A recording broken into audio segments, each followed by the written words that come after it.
नमस्कार दोस्तों, मेरा नाम निराला सिंह है। मैं चार्टर्ड अकाउंटेंट हूँ और अब मैं आज आपको जीएसटी के 6 साल पूरे हो गए तो कुछ मैं बताना चाहूँगा जीएसटी के बारे में। जी हाँ, जीएसटी हमारे देश में 1 जुलाई 2017 को लागू हुआ था और आज है 30 जून 2023। तो देखा जाए तो 6 साल पूरे हो गए, लेकिन अभी भी बहुत सारे लोगों का कहना है कि जीएसटी समझ में नहीं आता है। तो आज मैं आपको छोटा छोटा वीडियो बना के जीएसटी समझाने का प्रयास करूँगा।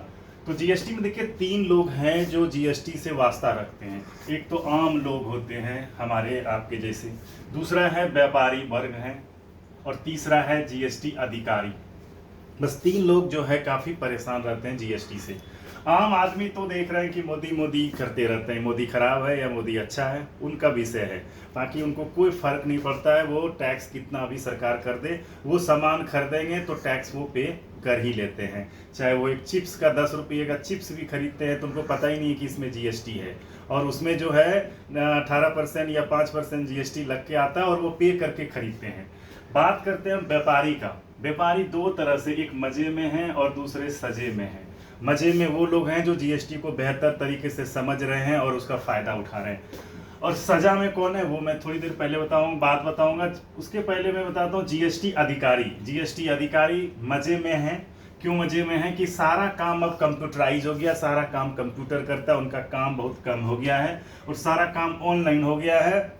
लोग दफ्तर का चक्कर नहीं लगा रहे हैं, तो वो आराम से मजे से काम कर रहे हैं। सजे में इसलिए हैं क्योंकि उन्हें जीएसटी कलेक्शन का जो है वो टारगेट दिया जाता है सरकार के द्वारा, और वो कलेक्शन के लिए जो है वो दुकान दुकान भटकते रहते हैं। दूसरा है, उनको जीएसटी, अभी भी बहुत सारे ऑफिसर हैं जिसे जीएसटी समझ में नहीं आ रहा है, जिसके कारण से परेशान है, और जीएसटी में आए दिन फ्रॉड सुनने को मिलता है और उस फ्रॉड के कारण भी अधिकारी परेशान है। अब आइए बात करते हैं व्यापारी। व्यापारी क्यों परेशान है?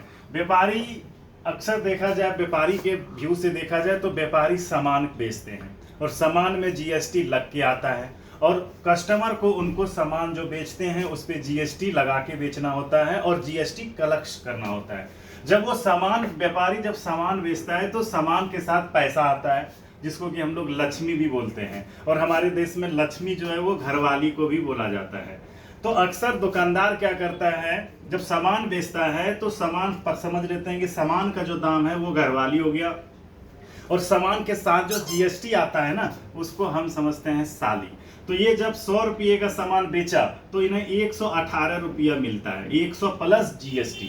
ये 18 रुपया जो है ये एक साली के तरह है। वो हमारे घर, तो घरवाली के साथ तो आती है लेकिन वो हमारे काम की नहीं होती है, उनको जाना होता है। उसी तरह ये जो जीएसटी 18 रुपया उनके पास आया वो 20 तारीख को चली जाती है, तो उनको जो है ये अखरता है कि ये 18 रुपया जो है ये जो जाली जा रही है काश हमारे साथ रहती, लेकिन उनको रहते हैं 1 महीना तक रहते हैं, फिर उनको जाना होता है क्योंकि उनको सरकार को पे कर देना पड़ता है, इसलिए उनको दर्द बुझाता है, उनको अखरता है। इस कारण से ये हमेशा सजा में रहते हैं। और दूसरा, उनको रिटर्न भरकर बताना भी है कि हमने जो है जीएसटी भर दिया। समय समय पर ऑडिट भी करवाना है, और कोई भी तरह का नोटिस आया तो उसका जवाब देना है, और अपना हिसाब किताब भी रखना पड़ता है। तो इसलिए वो खास करके ज़्यादा परेशान नजर आएंगे, लेकिन अगर आप अच्छे से काम करेंगे तो आपको परेशानी नहीं आएगी। नेक्स्ट वीडियो में फिर हम बताएंगे आगे की कहानी।